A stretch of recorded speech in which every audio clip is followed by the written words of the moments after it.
आज के टाइम पे एक बहुत बड़ा मिथ बना हुआ है कि क्रिएटर्स लोग कुछ नहीं करते, एक वीडियो बनाते हैं और अंधा पैसा छाप रहे हैं। अंधा पैसा भाई साहब नहीं छाप रहे, नहीं छाप रहे। मैं आपको हकीकत बता रहा हूँ, मैं अपना एग्जांपल ले रहा हूँ, मैं दूसरों की बातें नहीं करता। क्या मैंने वो स्टार्टिंग के सालों में मेहनत नहीं करी क्या? अगर आज मेरे 52,000 फॉलोअर्स या 1,50,000 मेरे फॉलोअर्स हैं सोशल मीडिया पे टोटल, तो 1,50,000 कैसे पहुंचे? मेहनत से। और यार एक बात बताओ, मेहनत करिए तो मैं उसको तो पैसे कमाऊंगा ना, क्यों नहीं कमाऊं? तो जज करते हैं बहुत। बहुत ये देख रहे हैं, अभी वीडियो के नीचे कमेंट आने लग जाएंगे। मैं मुंह पे कहता हूँ, 2 कौड़ी के क्रिएटर हैं आज, 2 कौड़ी के। नहीं सर, कुछ अच्छे भी। आगरा के कॉलेज से तो बहुत पुराना नाता है सर, क्योंकि काफी केसेस, डिफॉर्मेशन और बहुत सारी चीजें भी रही है मेरे ऊपर, अगर आपने मेरी हिस्ट्री पता करी हो तो। देखिए, आगरा के कॉलेजेस को मैं आज भी कहूँगा और मैं एंड तक कहता रहूँगा, बहुत सुधार की जरूरत है।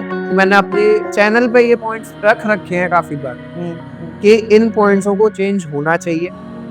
अगर ये पॉइंट्स चेंज नहीं होंगे तो आने वाले 5 से 10 साल में, मैं आपको बता रहा हूँ, जो आज के टाइम पे नेपाल का हाल हुआ है, जेनजीज ने जो करा है, वो भारत में बहुत जल्दी आपको दिखाई देगा। अगर मैं आगरा का यंगेस्ट एजुकेशन इन्फ्लुएंसर बना तो मैंने सीना ठोक के बोला कि मैं हूँ और मेरे जैसा ना भी कोई आए। आप आगरा के किसी भी इंस्टीट्यूट में हो भाई, और उनको पता चलता है ये बच्चा हमारे खिलाफ हो, आज तक इतनी डिग्री अटकी पड़ी है, एक और अटक जाएगी। उनके लिए तो रोज का है। उनके लिए तो रोज का है। तो क्यों कोई भी बच्चा नहीं आवाज उठाना कौन रिस्क चाहता, लेगा? कोई भी नहीं उठाना चाहता। इसलिए मैं आया, मैंने कहा तुम मेरा एक बाल भी काटो, उनकी आवाज बने बेसिक एग्जैक्ट। क्योंकि उसकी सबसे बड़ा रीजन ये है, क्योंकि आजकल के जो इन्फ्लुएंसर है उन पे कोई भी ब्रांड या कोई भी इंस्टीट्यूट एक केस कर दे, हर बात पलट जाती है। जब मेरा आगरा से कोई संबंध नहीं, मेरे आगरा के इंस्टीट्यूट से कोई संबंध नहीं, मैं आगरा में पढ़ा नहीं, मैं आगरा से कोई मेरा लेना देना नहीं, तो मैं सच क्यों नहीं बोलूं, क्यों डरूं?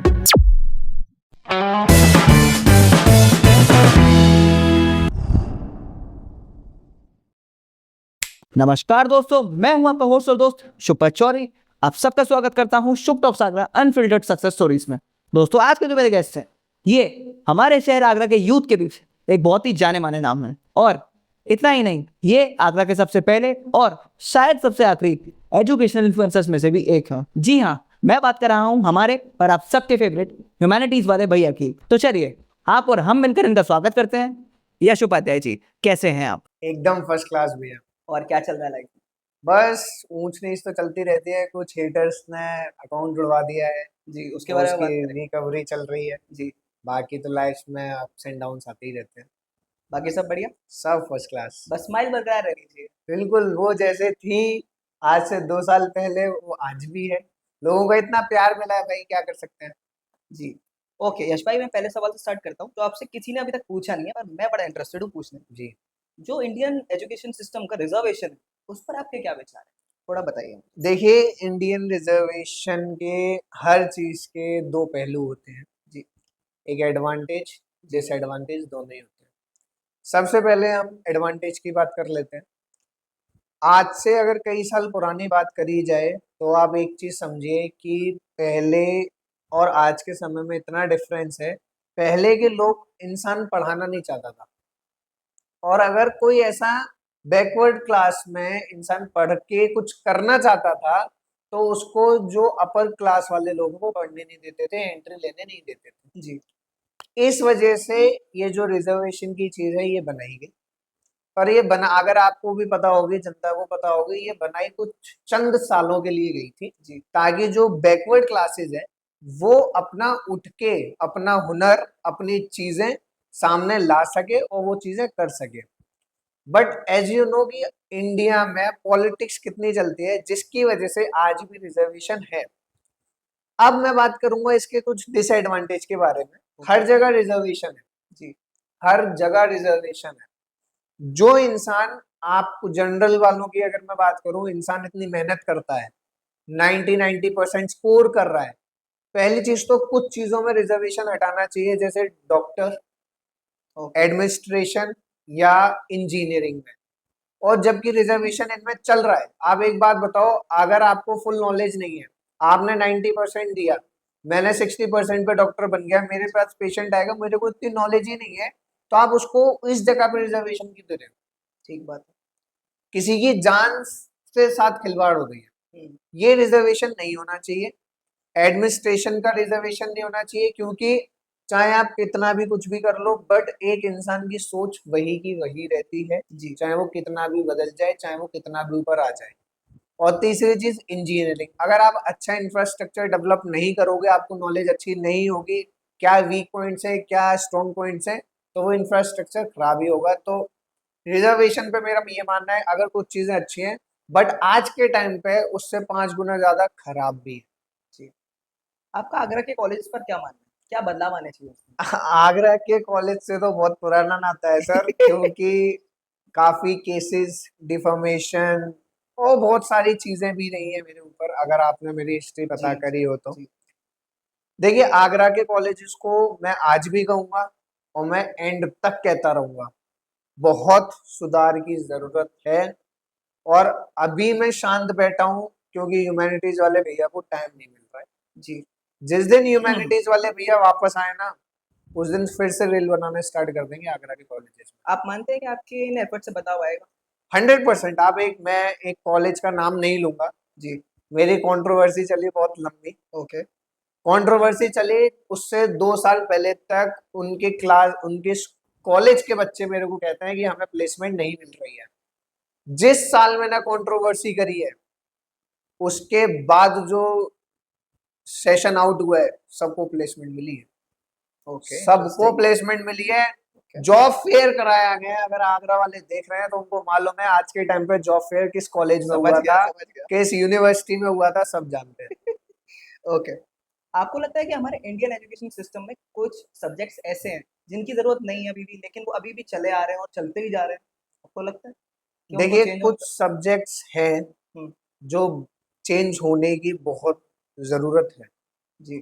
पर अगर आप, जैसे मेरे फादर पॉलिटिक्स में हैं, हम्म, तो मेरे को एक बहुत अच्छी चीज मालूम है कि कुछ ऐसे स्पेसिफिक रीजंस हैं जिसकी वजह से वो हट नहीं पा रहे हैं। जी मैं ओपन नहीं बोल सकता क्योंकि मेरी एक वीडियो ऑलरेडी जी गवर्नमेंट ने डाउन कर दी थी इस जी चक्कर में। जी। बट आप लोग समझ रहे हो मैं किस पॉइंट्स की बात कर रहा हूँ, मैंने अपने चैनल पे ये पॉइंट्स रख रखे हैं काफी बार हम्म, हम्म, कि इन पॉइंट्सों को चेंज होना चाहिए। अगर ये पॉइंट्स चेंज नहीं होंगे तो आने वाले 5 से 10 साल में, मैं आपको बता रहा हूँ, जो आज के टाइम पे नेपाल का हाल हुआ है, जेनजीज ने जो करा है, वो भारत में बहुत जल्दी आपको दिखाई देगा। ये मैं गारंटी दे रहा हूँ। अगर गवर्नमेंट नहीं सुनेगी, नई चीजें करेगी, तो जो जेनजी लोग हैं वो आज के टाइम पे, पहली बात तो किसी से डरते नहीं है, उन्हें कोई फर्क नहीं पड़ता जेनजी लोगों को। अगर उनके लिए वो चीजें गलत हैं तो गलत हैं, वो उतर जाते हैं आज के टाइम पे। मेरा इस चीज पर एक बड़ा इंटरेस्टिंग पॉइंट ऑफ व्यू है। हर चीज के लिए गवर्नमेंट को ब्लेम करना सही है? देखिए, आज के टाइम पे आप बिल्कुल सही कह रहे हो, हर चीज को गवर्नमेंट को ब्लेम नहीं करा जा जी। सकता है। पर मैं आपसे एक सवाल पूछूंगा, गवर्नमेंट को इंसान ब्लेम क्यों ना करे, हम्म, क्यों नहीं करे? आप एक बात बताओ, 1 रुपए में क्या मिलता है? कुछ नहीं मिलता। इतनी हजारों हजारों बीघा को 1 रुपए में दी, कोई लॉजिक लगा आपको इस बात का? नहीं। मिडिल क्लास के लिए क्या करा? क्या करा मिडिल क्लास के लिए? कुछ इसका करा बेहतर जवाब तो सरकार ही दे सकती है। है? इसका बेटर आंसर तो सरकार ही दे सकती अब ये पॉइंट उठाने के, अगर ऐसे हम लोग उठाने बैठे हैं पॉइंट जी, तो सर बहुत सारे पॉइंट्स निकल आएंगे ऐसे, फिर ये पॉडकास्ट नहीं, है। पॉलिटिकल डिबेट बन जाएगा। कंट्रोवर्सी ज्यादा जी लग जी। जाएगी। ओके। सवालों पे थोड़ा वापस आते हैं। जी।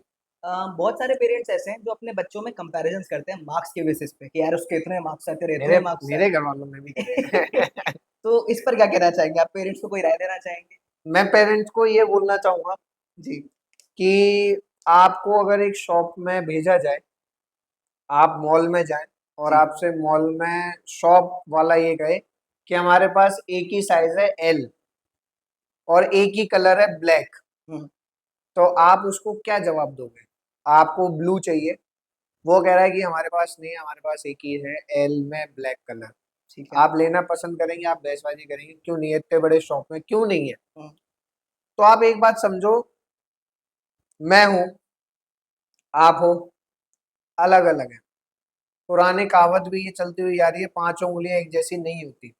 तो आप पांचों पेरेंट्स आज के टाइम पे पांचों उंगलियों को बराबर करने में क्यों लगे हुए हैं, मेरे को आज तक समझ नहीं आया। और दूसरी बात, आपको ये समझना चाहिए कि आपका जो बच्चा है वो किस कैपेबल है, आपका बच्चा क्या कर सकता है, उसका किस चीज में इंटरेस्ट है, आपको वो चीजें समझनी चाहिए। जी। बट 90% पेरेंट्स आज के टाइम पे मैंने देखे हैं, इवन मेरे पेरेंट्स भी हैं, वो ये कहते हैं यार उसका बेटा इंजीनियर बन गया, उसका थोपने का बेटा ट्राई डॉक्टर बन गया, उसका बेटा ये कर रहा है, उसका बेटा ये कर रहा है। मैं आपको एक बात बताता हूँ, सच्चाई ओके। जो मैं बच्चों को भी बताना चाहूंगा, मैं पेरेंट्स को भी बताना चाहूंगा, जो प्रैक्टिकली पर्सनली मेरी लाइफ में जो एक्सपीरियंस हुआ है। आपके माँ बाप आपके लिए एक सिक्योर फ्यूचर चाहते हैं, जिसमें वो ये चाहते हैं कि आप पैसा कमाओ, आपकी एक लाइफ हो, आपकी इज्जत हो, आपकी चीजें हो। मेरे पेरेंट्स ने स्टार्टिंग में ह्यूमैनिटीज वाले भैया जिस दिन बना था, उस दिन से मेरे पेरेंट्स ने मेरे को बहुत रोका, बहुत टोका, आगे बढ़ने नहीं दिया। मैं खुला बोलता हूँ, मेरे पेरेंट्स का मेरे पे सपोर्ट नहीं था। बट जिस दिन उन लोगों ने ये देखा कि इसने कुछ करा है, लोग पहचानने लग गए, पैसे आने लग गए, एक रिस्पेक्ट मिलने लग गई, उस दिन मेरे पेरेंट्स ने हाँ तो नहीं करा, बट उनने कभी रोका भी नहीं है। और उसी की वजह से आप जैसे भाई लोग मेरे को पोस्ट कार्ड्स पे बुला ही लेते हैं। जी जी बिल्कुल, बुलाते रहेंगे ऐसे। बुलाते रहेंगे। जी। ओके यश भाई, एक और इंटरेस्टिंग सवाल आ रहा है।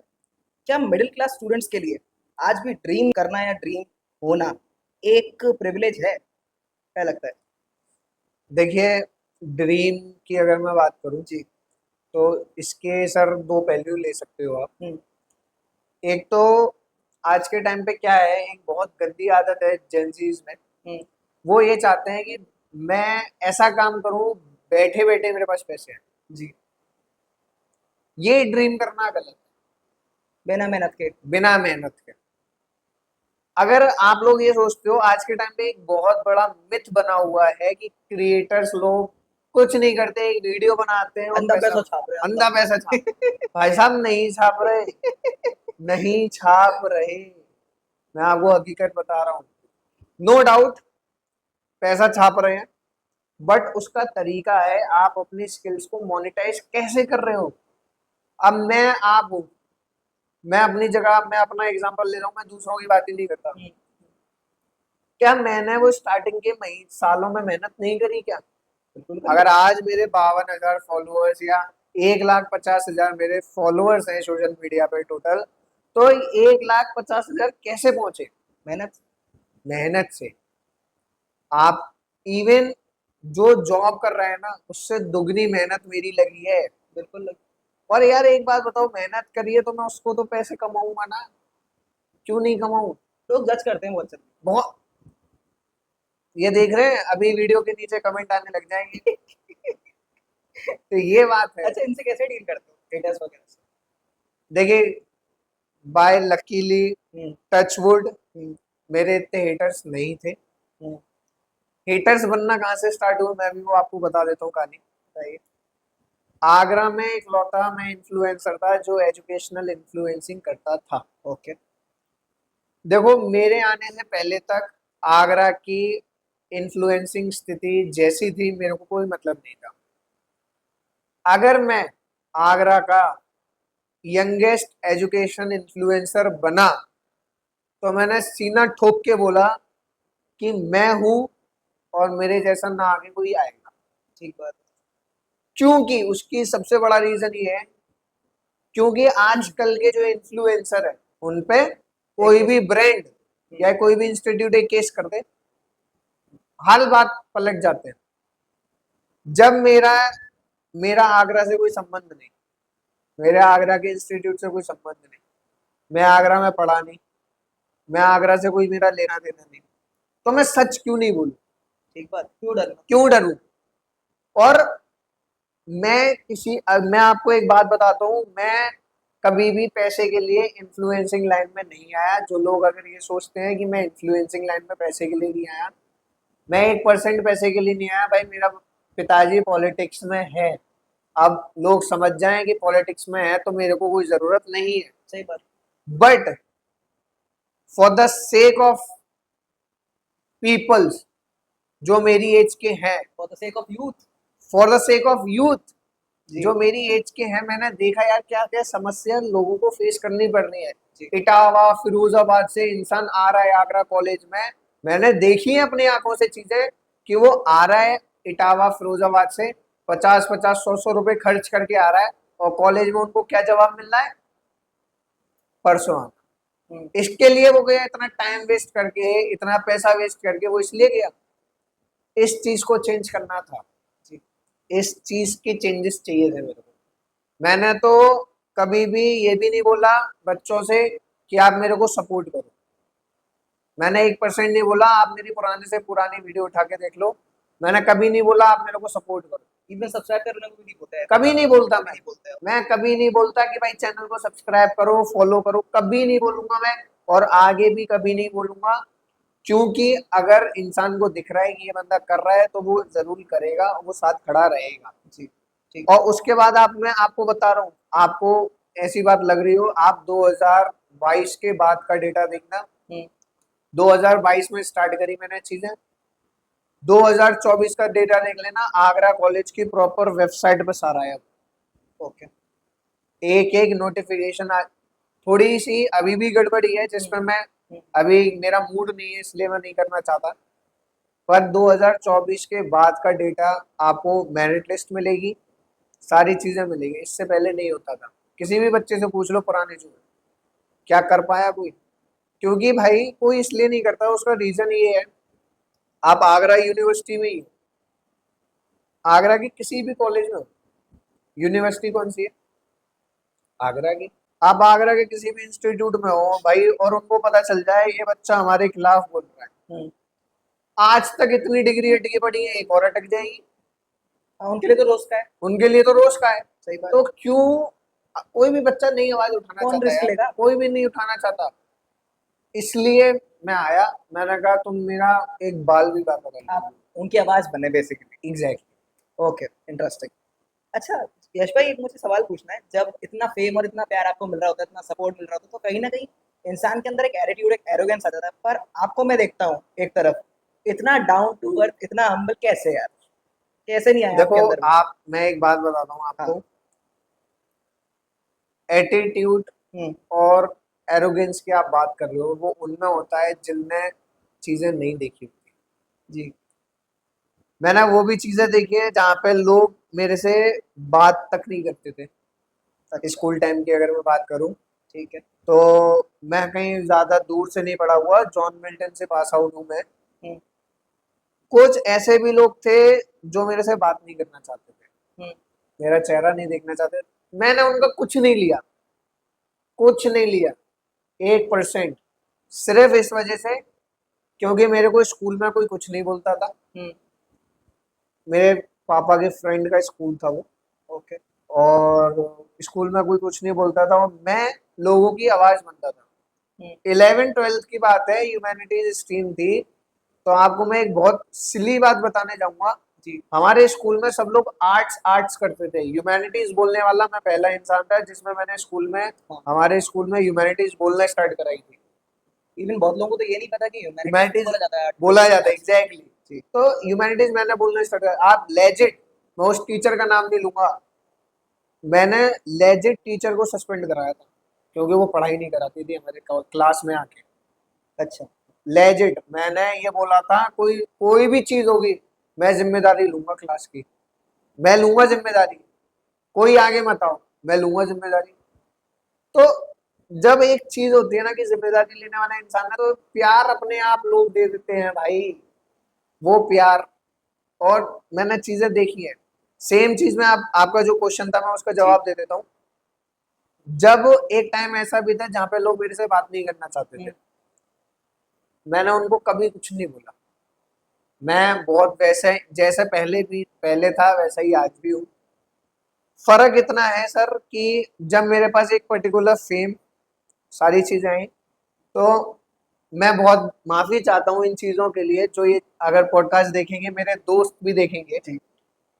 उनको आज भी ये लगता है कि यार मेरे में बहुत ज्यादा एटीट्यूड है, घमंड आ गया। घमंड आ गया है, मैं उनसे बात नहीं कर रहा।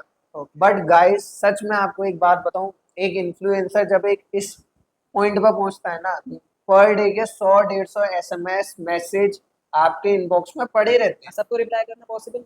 सबको रिप्लाई करना पॉसिबल नहीं होता। ऐसा ही मैं आपको एक एग्जांपल बताता हूँ। मेरा एक पुराना स्कूल में जो पहले मेरे से बात नहीं करता था, उसका मेरे पास मैसेज आया होगा, तो मैंने नोटिस नहीं करा भाई।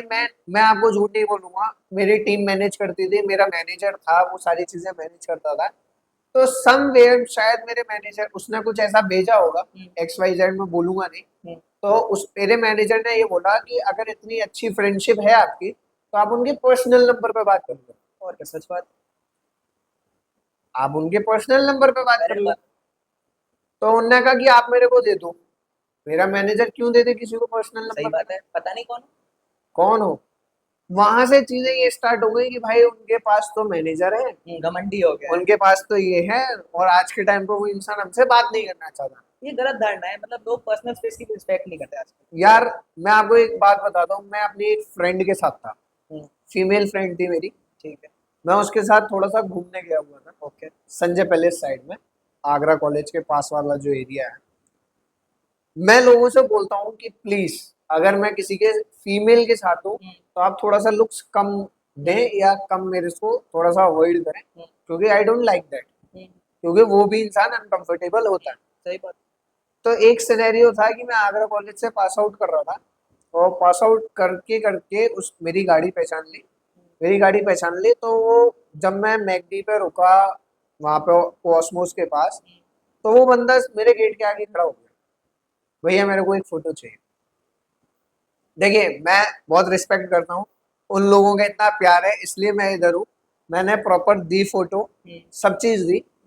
मेरा दिमाग तब घूमा जब उन्होंने बोला कि गर्लफ्रेंड है। क्यों बताऊं? वो को ना पूछने वाले।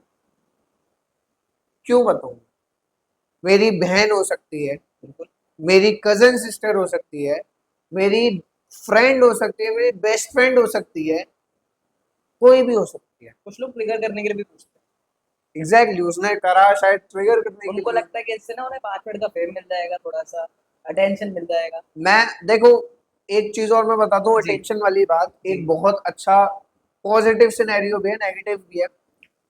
मतलब मुझे ऐसा लगता है, मेरे जो जिस पॉइंट पे मैं हूँ, जी। शायद लोग स्ट्रीट फूड खाना अवॉइड कर देते हैं। मैं बहुत बड़ा फूडी हूँ, मैं बहुत बड़ा फूडी हूँ, और जो चीज मेरे को पसंद है वो पसंद है, चाहे वो गली के नुक्कड़ पे मिल रही भाई है। वो पंडित ही का जो खाया ना यार, सिंपल से। अगर वो गली के नुक्कड़ पे भी मिल रही है, तो मैं वो नुक्कड़ नहीं छोड़ूंगा, मैं सही है। जाऊंगा। सही है। मैं गोलगप्पे खा रहा था, हाँ। पहचान लिया किसी ने दूर से, ओके। फोटो खींची जी। और अपने इंस्टा पे डाल दिया और मेरे को मेंशन कर दिया। क्या मतलब है? बहुत सिलीपन है। बिल्कुल है। मतलब अगर मैं खा रहा हूँ, आप मेरे को आगे मिल सकते हो। काइंड ऑफ अ छपरी थिंग। मैंने कभी भी ये नहीं बोल रहा कि मेरे पास मत आओ, मेरे को पसंद नहीं, मेरे को पसंद है। इतनी मेहनत करी है तो मेरे को पसंद है भाई। इसको नहीं तुम हुआ आगे यार। मिलोगे, मैं अच्छे से 4 बातें करूंगा। बिल्कुल। आपने मेरे को कांटेक्ट करा जी। ठीक है, मेरी तरफ से आपको कभी मेरी तरफ से ऐसा लगा हो कि यार मेरे इतने फॉलोअर्स होने के बाद मैं क्यों आपके पास नहीं नहीं, कभी नहीं, एक बार भी नहीं। इनफैक्ट मैं तो स्टार्टिंग फेज में हूँ। मैं तो स्टार्टिंग बड़ा एग्जैक्टली। अप्रिशिएट करता हूँ कि आप आए हमारे पास। देखो, मैं भी स्टार्टिंग में था, मेरे को किसी ने सपोर्ट नहीं करा। यश भाई, यही तो बात है यहाँ के क्रिएटर्स की, कि आप जैसे क्रिएटर्स है बहुत कम, हाँ। और जो एरोगेंट वाले हैं वो बहुत ज्यादा है। अब मैं नाम नहीं लेना चाहता, है तो मैं बहुत भी सारे। हाँ। क्या बोला जाए। बात सही है। देखो, कोई फायदा नहीं है, अगर जनता ने आपको बनाया है जी। तो जनता आपको गिरा भी देगी। सही बात है। सही बात तो इस चीज का घमंड आपका कुछ नहीं है, आपने कोई तीर नहीं उखाड़ा, आपने कुछ नहीं करा है। जनता ने आपको रिस्पेक्ट करी है, तो आपको जनता की रिस्पेक्ट करनी चाहिए। बिल्कुल। वरना 2 मिनट नहीं लगेंगे, जनता आपको ऊपर से नीचे फेंक देगी। सही बात। बिल्कुल तो ठीक। ये चीजें आपको सोचनी चाहिए, पर क्रिएटर्स लोग कहाँ सोचते हैं आज के टाइम पर। और आगरा के तो मैं नहीं जानता है, रद्दी क्रिएटर है, मैं मुंह पे कहता हूँ 2 कौड़ी के क्रिएटर हैं आगरा के, 2 कौड़ी के। नहीं नहीं सर, कुछ अच्छे भी।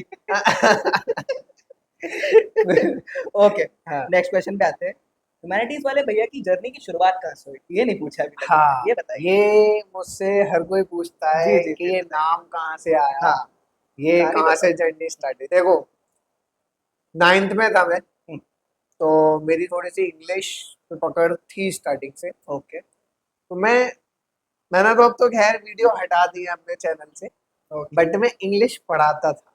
अच्छा, एग्जैक्टली अरे वाह।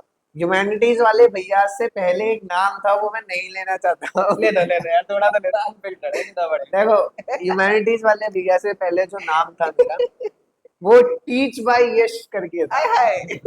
तो ठीक है, हम लोग, मैं पहले पढ़ाता था, तो फिर मैंने हम्म, 10th में आया। तो 10th में आने के बाद मैं अपने नानी के घर गया। ठीक है। तो वहां पे मेरे से एक सवाल पूछा गया कि हम्म अब 10th हो गई, 11th में क्या लोगे? हम्म। तो मैंने उनको बोला आर्ट्स। कहते हैं ये तो लड़कियां लेती हैं। अरे भाई, आर्ट्स भी कोई लेनी है? साइंस लो, पीसीएम लो, रोस्टिंग मोड पे पीसीएम ही आ भी लो, जाते तुम। हाँ। ये लो। ठीक है।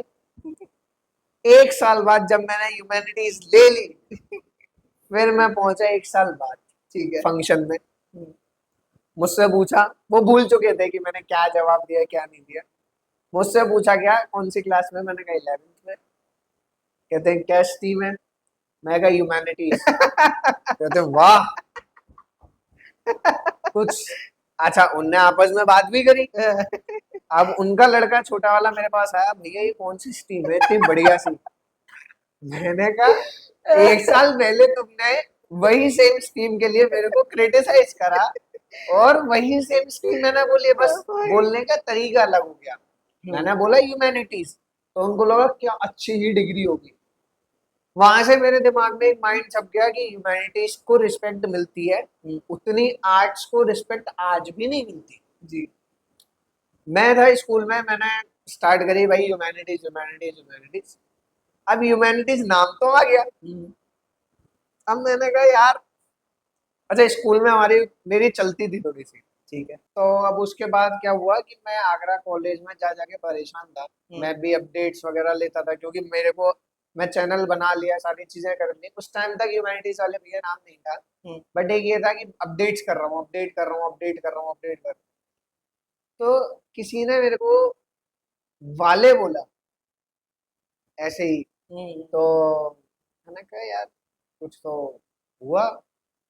अब वो मेरे दिमाग में रातों में बैठा, तो मैंने कहा यार ह्यूमैनिटीज वाले भैया भैया। फिर मैंने इसकी रैंकिंग चेक करी। हाँ।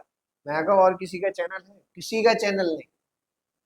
जब कहते हैं ना बाय लक, बाय कुछ भगवान आपका साथ दे दे, सब कुछ कर दे, तो ह्यूमैनिटीज वाले भैया मैंने नाम डाला, अपडेट स्टार्ट करी। इतना इजी टू प्रोनाउंस है, इतना इजी है, इतना रिलेटेबल है। रिलेटेबल है। तो मैंने कहा नाम डाल दो। डाला, वीडियो डाली, डालना स्टार्ट करी, पहले नहीं चली फिर चली। लोगों के मुंह पे आ गया ह्यूमैनिटीज वाले भैया कोई है जो अपडेट करते हैं। फिर अच्छा, चीजें अपने पहले आप। 100 सब्सक्राइबर्स क्रॉस करने का वो बताओ यार, वो कैसा फील था? थोड़ा वो बताओ।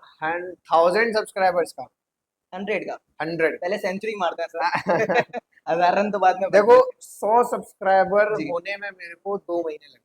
2 महीने। दो, 2 महीने में मैंने 100 सब्सक्राइबर्स क्रॉस करे थे, बहुत रोते राते। हम्म, उसके बीच में ये भी हुआ कि अब नहीं करना, अब नहीं करना, कुछ नहीं, कोई नहीं देखता, ये नहीं करता, वो नहीं करता। हम्म। अच्छा, 2 महीने। वायरल होने का वो पहला मोमेंट कैसा था जब आप वायरल बहुत हुए? अच्छा। पहला वीडियो कौन सा था जो वायरल हुआ? पहला वीडियो मेरा अपडेट का ही था। मैंने वीडियो डाली थी आगरा कॉलेज की, मेरिट लिस्ट आने वाली है। ओके। तो आगरा कॉलेज की जो मेरिट लिस्ट आने वाली थी, उसके ऊपर मैंने वीडियो डाली थी। तो उस वीडियो को लोगों ने पसंद करा। क्या भैया कब तक आएगी, हम इटावा से हैं, हमें बार बार आना पड़ता है, आप अपडेट कर देना। तो मैंने बोला कि आप चैनल पे जुड़े रहो, आपको अपडेट मिलता रहेगा। वो वीडियो वायरल हुई थी, अराउंड 45,000 व्यूज उस पर गए, कमेंट्स भी अच्छे खासे आए, सब कुछ हुआ। जो वो वो दिन था, वो बहुत अच्छा था। मैंने कहा मेरी फर्स्ट वीडियो 45,000 क्रॉस करी है और लोगों ने रिलेट करा है, फिर बैक टू बैक 45,000, 30,000, 13,000, फिर वो एक फ्लो बनता चला गया, वो चल गया। जी। तो ऐसे हुआ, एक पॉइंट ऐसा आया जहाँ पे मैंने भगवान से ये बोला,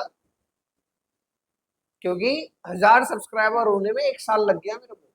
हम्म, मैंने एक पॉइंट पे आके भगवान से ये बोल दिया, मैंने कहा एक वीडियो डालूंगा, हम्म, ये वीडियो अगर चली तो आगे कंटिन्यू करूंगा करो। ह्यूमैनिटीज वाले भैया को, अदरवाइज चैनल आज से बंद, अपने काम धंधे पे ध्यान दूंगा। बहुत टाइम वेस्ट कर दिया। मैंने वीडियो अपलोड करी है, 1 घंटे में 10,000 सब्सक्राइबर क्रॉस, दूसरे घंटे में 15,000, तीसरे घंटे में 20,000, अगले दिन सुबह तक तो भाई साहब मेरे 40,000 सब्सक्राइबर हो गए। हर 5 सेकंड बाद 100 ऐसे नोटिफिकेशन आ रहा। उस वीडियो पे 26 करोड़ व्यूज है आज कैसा भी। कैसा फील होता है जब मेहनत ऐसे रंग लाती है? बस ऊपर वाले की कृपा। घर वालों का क्या रिएक्शन था इस पे? घर वालों का रिएक्शन कुछ नहीं, कुछ भी नहीं। निल। ओके। एक्चुअली क्या है कि मेरे पापा यार, मैंने आपको बताया पॉलिटिक्स में है, तो उनको ये चीजें समझ नहीं आती हैं। और मैं एक मिडिल क्लास फैमिली से बिलोंग करता हूँ, लोअर मिडिल क्लास फैमिली से बिलोंग करता हूँ। तो हमारे घर वालों को तो वैसे ही ये वीडियो वाली चीजें समझ के बाहर है। तो उनको कैसा भी नहीं लगा, उन्होंने कहा टाइम बर्बाद कर रहे हो अपना। हाँ, एक वो एज और माइंडसेट का गैप आ जाता है, तो समझ गया। यही जाऊंगा कभी। अच्छा, 50 के आपके सब्सक्राइबर्स अभी हैं, तो उन तक पहुंचने का सबसे मुश्किल फेस कौन सा रहा है? सबसे मुश्किल फेस कि यार यहाँ पर बड़ा लगा कि यार बस, एक तो ये वाला जो आपने बता दिया, इसके अलावा कोई और फेस कि जब आप थोड़े डिप्रेस्ड हो गए? इसके अलावा यार मेरा एक फेज था हम्म, जहाँ पे मेरे को क्रिटिसाइज करा था। ओके। क्रिटिसाइज इसलिए करा जाता था क्योंकि यार मेरे को घर के सपोर्ट नहीं था। हम्म, 10,000 रुपए का फोन था मेरे पास, मैं उससे वीडियो बना, तो वीडियो मेरी आज भी अगर कोई देखेगा बहुत पुरानी, हम्म, तो ये शक्ल भी साफ नहीं आ रही होगी उसमें। हम्म, हम्म, तो मेरे को क्रिटिसाइज करा जाता था, पर ये कहते हैं ना कंटेंट में दम हो तो आपकी वेल फेस वेस कोई मतलब नहीं करता। मैं इंफॉर्मेटिव देता था, एक सटीक, हम्म। कि इसके लग जाए। तो उस इंफॉर्मेटिव ने मेरे को उठाया। बाय द वे, आप मेरे भी काम आए हो, पता है आपको? कैसे? मेरी बहन का एडमिशन होने वाला था जी। आगरा कॉलेज में। तो हम ढूंढ रहे थे कि यार कैसा कॉलेज है, क्या है वो सब। हालांकि है हम आगरा से ही, पता कर रहे थे, लोग अलग अलग सजेशंस, कोई कह रहा है बहुत अच्छा कॉलेज, जी। प्लेसमेंट्स वगैरह सब लाजवाब है, कोई कह रहा है। फिर मुझे दिखता है आपका वीडियो रैंडमली ऐसे स्क्रॉल करते हुए, जी। आई वाज लाइक यार ये बंदा कौन है, एंड आप उसी के बारे में बात कर रहे थे। क्योंकि इंस्टाग्राम का एल्गोरिदम ऐसा आप जानते हो कि राइट। कुछ हम बोलते हैं और वो 10 मिनट में वीडियो आ जाता है रील्स 100%। पर। हाँ। तो वो हुआ, मैंने कहा यार ये सही है, मैंने वीडियो देखा है तो मेरी बहन बोली बहुत फेमस है ये तो। हाँ।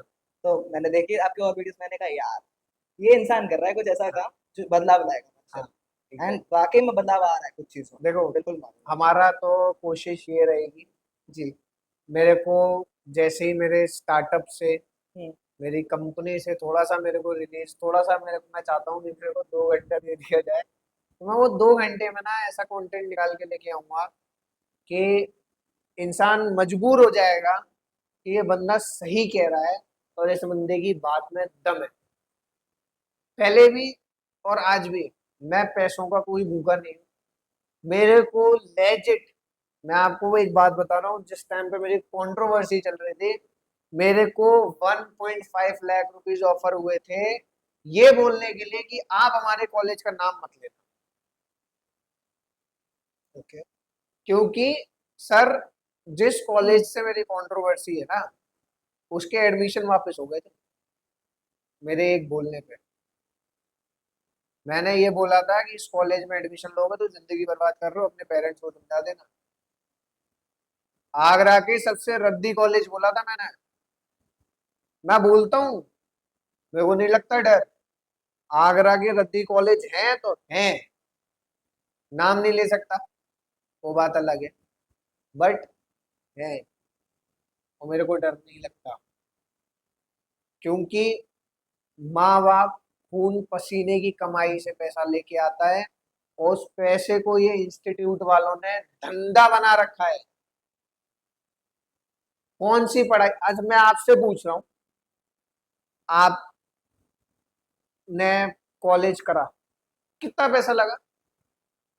1 लाख आराम से। आराम से। रिटर्न मिला? नहीं, बिल्कुल जॉब मिली? ना, बिल्कुल। क्यों लगाया? ब्रेन वॉश हो जो गए थे, लोगों की बातों में आता था। एग्जैक्टली कॉलेज वालों ने सपने दिखाए। एग्जैक्टली। तो मैं यही आप लोगों को समझा रहा हूँ, माँ बाप गुस्सा करते इसी वजह से है। हम्म। पर माँ बाप को ये कौन समझाए कि इंस्टीट्यूट का दोष है सबसे बड़ा। कंपनियां ही नहीं आ रही, कंपनियां उस इंस्टीट्यूट में आती हैं जिसकी रेपुटेशन होती है। कमी वो अपने बच्चे में समझते नहीं है, यही सबसे बड़ी समस्या है।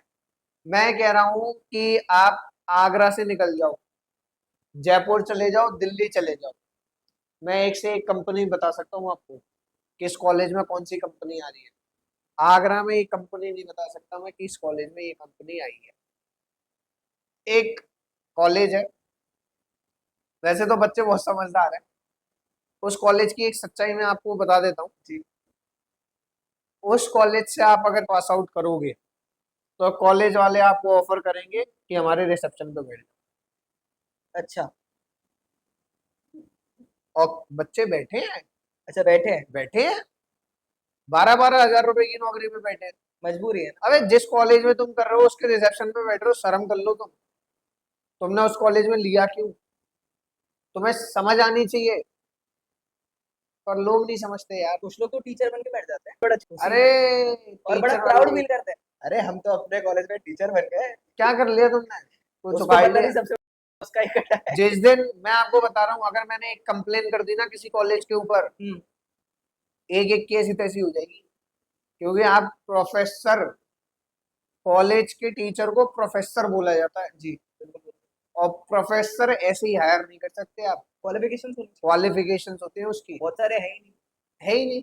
नहीं। तो ठीक है, जैसी चल रही है चल रही है। आपको क्या लगता है इन चीजों में कैसे चेंज आना चाहिए, क्या चेंजेस होने चाहिए? देखो इन चीजों में तो चेंज तभी आएगा जब बच्चे चेंज लेके आएंगे या उनके पेरेंट्स चेंज लेके आएंगे। और बच्चे किस तरह चेंज ला सकते हैं? बच्चे इस तरह से चेंज ला सकते हैं, जैसा कि मैंने बीच में स्टार्ट करा था, बॉयकॉट कर दो। बॉयकॉट। कर दो, कॉलेज में एडमिशन ही मत लो। हम्म। जितने माँ बाप आगरा में लगा रहे हैं 2 लाख 3 लाख, माँ बाप से कहो वो 2 लाख मुझे दो, कॉलेज में भरूंगा, एजुकेशन लोन लूंगा अपने दम पे, अगर दम है तो करके देखो। एजुकेशन लोन लूंगा, जॉब लगेगी, जॉब से एजुकेशन लोन मिलूंगा, ये करो ना। माँ बाप की जो खून पसीने की कमाई है उसको क्यों बर्बाद कर रहे हो? इंसान के अंदर अगर कुछ है तो वो कुछ भी कर सकता है। विल होनी चाहिए। विल होनी चाहिए। मैं छाती ठोक के कहता हूँ, मेरी ग्रेजुएशन में 21,000 रुपीज खर्च हुए 3 साल की में। घर वालों से 21,000 रुपए लिए, 21,000 रुपए बस। मैंने ग्रेजुएशन कंप्लीट करी है दिल्ली यूनिवर्सिटी से। जी। और काफी फेमस कॉलेज से करी अपने करके बलबूते दिखा दे। जी। और यहाँ के इन्फ्लुएंसर बस वही है, 500 रुपए मिल गए, 1000 रुपए मिल गए, मैं इसका प्रमोशन कर दूं, मैं इसका प्रमोशन कर दूं, पैसों के पीछे भाग कुछ नहीं। कंटेंट के। अच्छा यश भाई, आप फेक फॉलोअर्स को पहचान सकते हैं आराम से? हाँ, बहुत सारे आगरा में इन्फ्लुएंसर्स ऐसे हैं। तो कुछ पहचानने का मंत्र बताइए ऑडियंस को कि यार वो समझ सके कि हाँ यार इसका कंटेंट थोड़ा जेन्युइन है, कि इसके फॉलोअर्स थोड़े से जेन्युइन है, और फेक में थोड़ा डिफरेंस हमारी ऑडियंस को बताइए। देखो सबसे अच्छा तरीका मैं आपको बताऊं जी। फेक फॉलोअर्स अगर है, एक रेशियो होता है इंस्टाग्राम का, हम्म। जैसे अगर 100 है हम्म। तो उसका एवरेज जो निकल के आएगा पर वीडियो पे, हम्म। वो कम से कम 15% तो आपका लाइक का होना चाहिए। हम्म। अगर उसका 15%, अगर मेरे 100 के हैं और अगर मेरे 15,000 लाइक्स नहीं आ रहे तो समझ जाओ मेरे फेक है। पर एक बात समझो कि जी। इंस्टाग्राम ने हाइड लाइक्स कर दिए। हम्म। मोस्ट ऑफ द इन्फ्लुएंसर आज के टाइम पर उसका यूज करते हैं, हाइड कर देते हैं लाइक्स को। क्यों? क्योंकि फेक फॉलोअर्स बढ़ा लिए, फेक व्यूज बढ़ा लिए, और आज तो फेक कमेंट भी बढ़ रहे हैं। मैं आपको सच्चाई बता दूं, फेक कमेंट्स पढ़ रहे हैं, फेक इंस्टाग्राम स्टोरीज पे आ रहे हैं, फेक इंस्टाग्राम लाइव आ रहे हैं।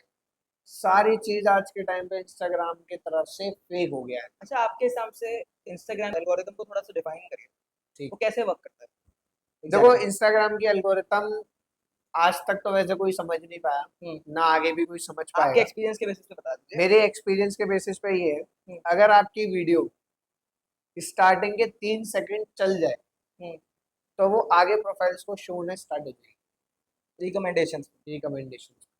ओके। दूसरा एल्गोरिथम ये है कि जो आपकी नीश है, जैसे मैं कंटेंट बना रहा हूँ एजुकेशन, हम्म, तो मैं वीडियो भी वही देखूं, तो जितने लोग अगर एजुकेशन लाइन के इंटरेस्टेड होंगे तो वही सबको दिखाई जाएगी।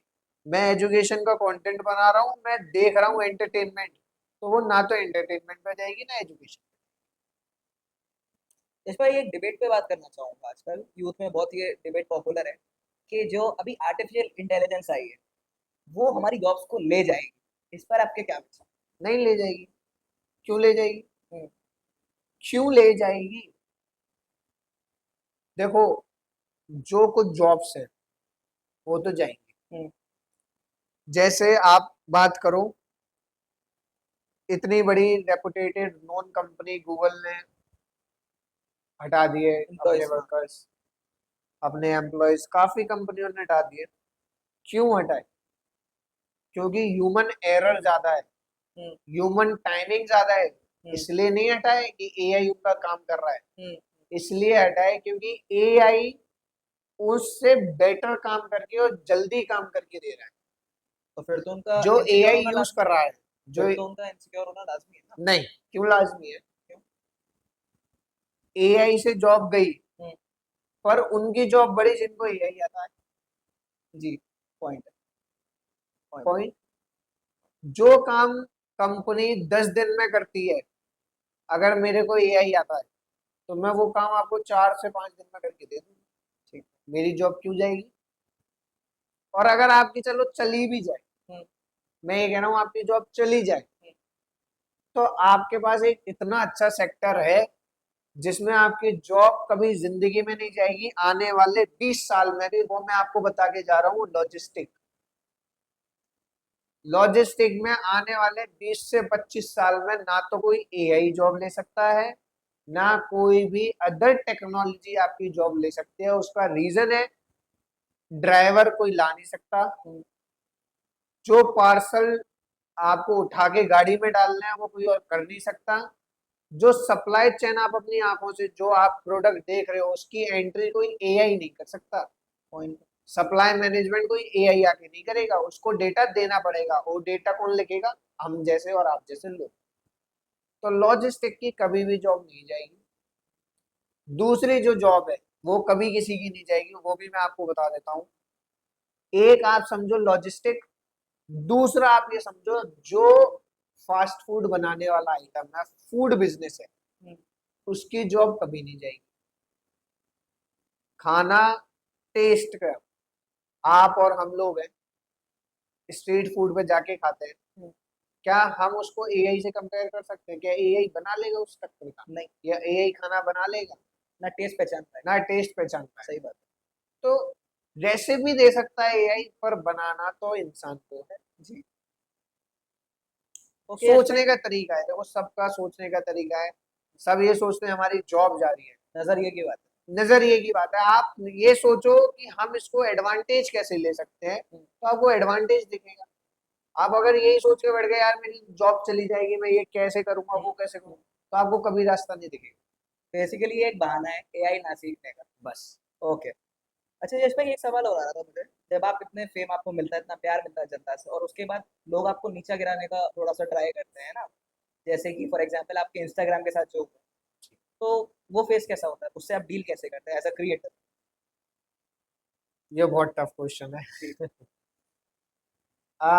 जब मेरा इंस्टाग्राम गया, हम्म, टू बी ऑनेस्ट मेरे को नहीं पता था। हम्म, जिस दिन मेरा इंस्टाग्राम उड़ा उस दिन मेरे को पता भी नहीं था, क्योंकि मैनेजमेंट टीम का पार्ट है ये। हम्म, मैंने ये बोला कि मेरी वीडियो पोस्ट क्यों नहीं हुई, ब्रांड से मेरे को फोन आया कि सर आपकी वीडियो पोस्ट नहीं हुई है अभी तक और आपकी इंस्टाग्राम आईडी नहीं दी। मैंने अपने मैनेजमेंट टीम को फोन करा, मैंने कहा वीडियो क्यों पोस्ट नहीं हो रही है, क्या रीजन है? क्या है कि हम लोगों को एक्सेस नहीं मिल पा रहा आपकी आईडी का। मैं कहा वहां पे वो इंसान कह रहा है कि आईडी नहीं मिल रही, यहाँ पे तुम लोग मेरे को कह रहे हो कि एक्सेस नहीं मिल पा रहा, चल क्या रहा है? तब मैंने अपना इंस्टा जो ईमेल आईडी है वो चेक करी, तो मैं ऑलरेडी डिले हो चुका था 2 दिन। 2 दिन बाद मेरे को पता चला कि मेरी इंस्टा आईडी उड़ चुकी है। तो री इलरिस्पॉन्सिबिलिटी मैं मानता हूँ अपनी कि मेरे को प्रॉपर ध्यान देना चाहिए था, बट मैंने नहीं दिया। 2 दिन हो चुके थे, तो मैंने ईमेल आईडी चेक करी, उस पर लिखा हुआ मास रिपोर्टिंग और ये सब वायलेशन, कम्युनिटी गाइडलाइंस वायलेशन वगैरह। अच्छा, सारी चीजें देखी, मैनेज करी, कोशिश करी वापस लाने की, वापस नहीं आया इंस्टाग्राम। तो तो अभी भी कोई होप है या फिर थोड़ी होप छोड़ दिया? अगर इंस्टा की टीम ये सुन रही है तो कुछ मैसेज देना अगर चाहो? इंस्टा की टीम ये सुन रही है, सर मैंने बहुत मेहनत करी है इसमें। अरे हाथ क्यों जोड़ रहे हो यार? बहुत, देखो मेहनत यार, है उनकी यार, प्लीज मैं, वापस दो। अरे नहीं यार, देखो हम तो छोटे आदमी हैं और हाथ जोड़ने से यार कुछ नहीं होता, कुछ नहीं होता। अगर हाथ नहीं भी जोड़ू, मैं आपसे कहूँ सर, देखो एक तो पता है क्या है, इंस्टाग्राम पर कोई बैठा नहीं है जो आपकी आईडी ब्लॉक मार रहा है। वो तो मैकेनिज्म है, मैकेनिज्म पे मास रिपोर्टिंग जाएगी तो वो ऑटोमेटिकली डिलीट मार देगा। एआई है वो भी। एआई है वो, ठीक, तो उसका कोई मतलब नहीं है। बट हाँ, मैं 1.5-2 महीने डिप्रेशन में था, मेरा कुछ मन नहीं कर रहा उससे था बाहर करने कैसे है? को। उससे बाहर तो आज तक नहीं आ पाया मैं फिलहाल। थोड़ा तो मूव ऑन करा होगा। हाँ, मूव ऑन करा। कैसे करा जाता है? मूव ऑन ऐसे करा कि जनता ने प्यार दिखाया। मैंने अभी एक आईडी डीएक्टिवेट कर रखी है, ह्यूमैनिटीज वाले भैया ही, सेम नाम से ही बनाई। ओके। जनता ने 2 दिन के अंदर मेरे को 10,000 फॉलोअर्स दे दिए थे। क्या हुआ? 2 दिन के अंदर। उस 2 दिन में, जिस दिन मेरी आईडी में मुझे होप खत्म हो गई थी, 2 दिन के अंदर 10,000 फॉलोअर्स मिले। मेरे को इंस्टा से मेल आता है, we can recover your account if you provide you the raw footages of your content. तो मैंने कहा ठीक है, मेरे को वहां से होप आ गई। मैंने अपनी टीम से डिस्कस करा, मैंने कहा ऐसे ऐसे बात है और आईडी वापस आ सकती है। तो मेरी टीम ने सजेस्ट करा कि आपकी जो अभी वाली आईडी है 10,000 12,000 वाली, उसको आप डीएक्टिवेट कर दो, क्योंकि दो सेम होंगी। और फिर क्योंकि मास रिपोर्टिंग में भी स्पैमर्स का गया है कि डबल आईडी है, ये फेक है, वो है, तो आप इसको डीएक्टिवेट, हाँ, वो खिचड़ी पक जाएगी। खिचड़ी बन जाएगी। मैंने उसको डिलीट मार दिया, मैं उसका वेट कर रहा हूँ। तो अब तो मैं ना तो यहाँ करा ना मैं यहाँ करा, मेरे वो 10 वाली भी चली गई। इधर हुआ उधर खाएगी। हाँ, अब पर मेरे को एक संतुष्टि ये है कि मेरी ऑडियंस इतनी ऑर्गेनिक थी, जब वो 2 दिन में मेरे को 10,000 खींच के दे सकती है, तो मैं इस बात की गारंटी लेता हूँ जिस दिन मैं दोबारा स्टार्ट करूंगा उस दिन ये जनता मेरे को दोबारा सपोर्ट दिखाएगी और दोबारा करेगी, क्योंकि मेरे कोई फेक फॉलोअर्स नहीं। बिल्कुल। यही है तो जनता का प्यार है। तो बना रहेगा और जनता जरूर सपोर्ट करेगी और वो सुन भी रही है आपको। बिल्कुल। अच्छा यश भाई, कभी फेक कोलैबोरेशंस के ऑफर आए हैं? हाँ, कैसे पहचानते हो कि स्पैम है? आ, जब तक मेरे पास एप्पल का सामान नहीं था, मतलब आईओएस नहीं था मेरे पास, मेरी एक बार इंस्टाग्राम कह रहा हूँ, फेसबुक और ये यूट्यूब वगैरह हैक हो गया। फेक फेक आप ऐसे पहचान सकते हो, जब वो जीमेल आता है ना, तो जीमेल अगर वैलिड कंपनी से आएगा या वैलिड ब्रांड से आएगा, तो ब्रांड का @ होगा, उसके अंदर ब्रांड का होगा। और आप एक बात समझो, मार्केट रेट आपको पता होना बहुत जरूरी है। कैसे पता करें? मार्केट रेट 2 तरीके होते हैं। जितने आपके फॉलोअर्स हैं, आप उसका 70% तक चार्ज कर सकते हो। मैं बोल रहा हूँ तक, इसका मतलब ये नहीं है कि आप 1 लाख है तो आप 70,000 चार्ज करने बैठ जाओ। 70% तक आपके नीश के अकॉर्डिंग आप चार्ज कर सकते हो। एजुकेशन में बहुत पैसा है, मैं खुल के बोलता हूँ। ओके। एजुकेशन में बहुत पैसा है। मैंने एक एक कोलैबोरेशन करे हैं, एक एक रील के 40-40 50-50 हजार के, और वो बहुत रेपुटेटेड ब्रांड के साथ करे हैं। मैं कोलैबोरेशन बता देता हूँ, लवली प्रोफेशनल यूनिवर्सिटी का नाम सुना होगा सबने, बिल्कुल जलंधर में है, उसके साथ मेरा कोलैबोरेशन था, बहुत अलग लेवल का। आगरा की आईपीएस जो है राम बदन सिंह जी, उनने भी मेरे को संबोधित किया गया है कि आप अच्छा काम कर रहे हो। तो काफी चीजें हैं जो मैंने करी है, उनका मेरे को मिला है रिवर्ट। पेपर में भी हमारे काफी सारे आर्टिकल्स निकले हैं, 4 बार तो पेपर में आ चुका, ह्यूमैनिटीज वाले भैया, ह्यूमैनिटीज वाले भैया। तो एक जनता ने ट्रस्ट दिखाया है और आगरा में ट्रस्ट बनाया है। तो बस यही है कि हाँ, अच्छा, इंस्टाग्राम ग्रो करना ज्यादा आसान है या यूट्यूब? मेरे हिसाब से तो दोनों ही मुश्किल है। ज्यादा मुश्किल कौन सा है? ज्यादा मुश्किल आज के टाइम पे देखा जाए तो यूट्यूब है, क्यों? क्योंकि हम इतनी लंबी चौड़ी बकवास कर रहे हैं, कोई नहीं देखेगा। हम्म, अगर इंटरेस्ट ना हो तो, काम की बात ना हो। काम की बात ना हो तो, ओके। क्योंकि आज के टाइम पे जो लोग है ना, वो ये चाहते हैं 3 सेकंड के अंदर उसको सारी इंफॉर्मेशन मिल जाए। पेशेंस नहीं। कोई भी, किसी के अंदर इतना पेशेंस नहीं है कि भाई मैं आराम से 10 सेकंड उसकी बात सुन लूं। बात तो सुन ले भाई। दो, भाई, और आप हुक्स भी देखो ना, हाँ। आजकल के जो हुक्स चल रहे हैं वो क्या चल रहे हैं, 2 दिन में पैसा डबल, तो लोग वहीं पे रुक जाते हैं। अरे उन वीडियोस का नहीं देखा आपने, आपकी फील्ड के, वो 5 मिनट में ये याद करो, 5 मिनट में ये हो जाए, तो ऐसा मैं थोड़ी वही तो होता कह है रहा भाई। हूँ, तो इंसान में इतनी पेशेंस ही नहीं है कि वो वीडियो अच्छे से सुने, समझे। तो इंसान के अंदर पेशेंस नहीं है तो यार क्या ही करेगा इंसान। थोड़ा इस चीज पर आता हूँ। अच्छा यश भाई, कुछ याद करने के लिए कोई बेस्ट ट्रिक बताओ, अगर कोई ऐसा मतलब रामबाण इलाज है क्या याद करने का आपके देखो, हिसाब से? मेरे हिसाब से हाँ। जो मेरा तरीका है, जो हाँ। मैंने अपने पे अपना रखा है। जी जी, यश यश भाई से बात कर रहा हूँ मैं। हाँ, सर से, यश ये सर से। अभी ह्यूमैनिटीज वाले भैया से बात नहीं बिल्कुल चल रही है। बिल्कुल, जो सर बताइए। मेरा ओपिनियन है भाई, जो मैंने अपने पर्सनल लाइफ में किया हुआ है, लोग आपको स्टार्टिंग के 1 महीने पागल बोलेंगे, पर आपको उनकी सुननी नहीं। हम्म, जो चीज कर रहे हो, हम्म, अपने आप से बात करते रहो, अपने 2 रूप बना लो। एक यहाँ से मैं बोल रहा हूँ, वहां से आपका माइंड एक्सपेक्टेड आंसर देगा, फिर यहाँ से आप बोलो। जैसे कोई, मैं जब डिबेट करता था, मैंने अपने स्कूल में डिबेट्स भी करी है, मैं काफी सारी चीजें करी है, अपने कॉलेज में भी डिबेट करी है। तो मैं करता क्या था, हर जगह के प्रोज एंड कॉन्स होते हैं, तो अपने दिमाग से तो बोलता था तू कॉन्स की तरफ से बोलेगा, तू नेगेटिव बोलेगा, अपने मुंह से मैं एडवांटेज बोलता था। अच्छा। एडवांटेज बोला, अब उसका जवाब आया कि इसकी वजह तो ये है, मतलब एक ही दिमाग से 2 जगह खेलो। मल्टीटास्किंग। मल्टीटास्किंग, मल्टीटास्किंग भी नहीं बोल सकते, आपको अपने अंदर इतनी नॉलेज होनी चाहिए कि इसका अगर प्रो है तो इसका कौन भी है, और इसका कौन का ये प्रो हो सकता है। तो आपको ऐसे बहुत आसानी से चीजें याद हो जाएंगी। चाहे मिरर में देख के बात करो, अपने आप से बात करो, अपने आप से क्वेश्चन करो। सबसे बड़ा अच्छा तरीका ये है, अपने आप से ही क्वेश्चन करते रहो। बहुत टाइम लगेगा, घर वाले पागल घोषित कर देंगे आपको, वो अलग बात है। समाज भी कर देगा सर। बट ये सबसे अच्छा तरीका है, ओके। अगर आपको अपनी लाइफ में कुछ करना है।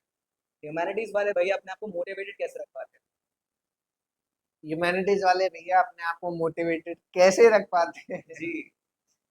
देखो, एक लाइफ मिली है, जी। इससे पहले क्या हुआ आपको नहीं मालूम, हम्म, इसके बाद क्या होना है आपको नहीं मालूम, कल क्या होगा वो भी आपको नहीं मालूम। फैक्ट बात है। एक बात। यार, मैं आज के टाइम पे आपसे एक बात बोलूंगा, अगर आप भी ये समझो कि आप अगर प्रेजेंट में होके फ्यूचर की टेंशन लेने लगे, हम्म, कि यार कल मैं कैसे करूंगा, कल मैं क्या करूंगा, तो आप अपना प्रेजेंट खराब कर दोगे। और अगर आप ये सोचो यार मैंने पहले तो ये करा था, तो आप फिर भी आप अपना प्रेजेंट खराब करोगे। मोटिवेशन की बात आई तो मोटिवेशन में आपको बता देता हूँ कि मोटिवेशन का सबसे अच्छा तरीका है, आप रात में टहलने निकल जाओ सुनसान रोड। मैं आपको ये बहुत फैक्ट बात बता रहा हूँ, जिस टाइम पे पूरी दुनिया सो रही है, अगर उस टाइम पे आप जग रहे हो, तो आप 1 महीने बाद देख लेना कितना फर्क आपके अंदर आ जाएगा। सोचने का नजरिया चेंज हो जाएगा आपका, पूरा का पूरा। पर शर्त ये है कि ऐसा नहीं कि आप पूरी रात जग रहे हो और सुबह सो रहे हो, प्रोडक्टिव काम करो। अगर आप प्रोडक्टिव काम कर रहे हो, आप कभी मेरे घर आना, मेरे रूम में मैं आपको दिखाऊंगा, पूरी एक शेल्फ है मोटिवेशनल स्पीकर्स की बुक्स, एटीट्यूड के बारे में प्रॉपर रिसर्च की अच्छा, कुछ बुक्स। अच्छा सा बुक रिकमेंड कर दो ऑडियंस को हमारी, कुछ भी बढ़िया सा। लाइक तो काम मेरे आएगा। पास तो मैंने बहुत सारी बुक्स पढ़ी हुई हैं, तो आप किस वे में पूछना चाहते हो, किस कैटेगरी में, मैं उसी बुक को रिकमेंड। थोड़ा सा लाइफस्टाइल सुधर जाए, डिसिप्लिन आ जाए लाइफ में। देखो, जी। अगर डिसिप्लिन चाहिए, जी। डिसिप्लिन, मैं पता है डिसिप्लिन पे नहीं जाऊंगा, अच्छा, नहीं जाओ। डिसिप्लिन पे नहीं जाऊंगा, मैं एक बहुत अच्छी चीज पे जाऊंगा। ओके। आज के टाइम पे सब ये चाहते हैं कि इंसान आपकी रिस्पेक्ट करे, इंसान आपसे आके बात करे, कम्युनिकेशन। कम्युनिकेशन करे। सबसे पहले तो मैं आपको बताना चाहूंगा, एक बुक आती है बहुत छोटी सी, how to become a magnet. Okay. वो आपको पढ़ो, ठीक है, पर्सनल रिकमेंडेशन है, वो आप पढ़ोगे आपके अंदर चेंजेस आएंगे। अच्छा, हाँ, 100%। और अच्छा, कोई एक बुक पढ़ो, ego is the enemy. Ego is the enemy, enemy. Okay. ये दो बुक आप पर्सनली पढ़ो, ये दो बुक आपकी लाइफ में इतना चेंज लेके आएंगी कि आपने सोचा नहीं। और तीसरी बुक, जो जिस बुक के बाद अगर आप ये दो पढ़ रहे हो, तो तीसरी अगर आप पढ़ोगे तो इंसान खुद आके आपसे बात करेगा, ये मेरी गारंटी है। Attitude is everything. तीन बुक पढ़ लो, आप इतने हम्बल हो जाओगे, जितना मैं हूं उससे भी ज्यादा हम्बल हो जाओगे। और सामने वाला ये सोचेगा कि इसके अंदर एटीट्यूड है, पर जब वो आपसे बात करेगा ना, तो उसका पूरा 5 सेकंड के अंदर माइंड पर्सपेक्टिव बदल जाएगा, क्या ये इंसान के बारे में गलत सोचता as a content creator, as a entrepreneur, आप अपने वर्क और पर्सनल लाइफ को कैसे बैलेंस है।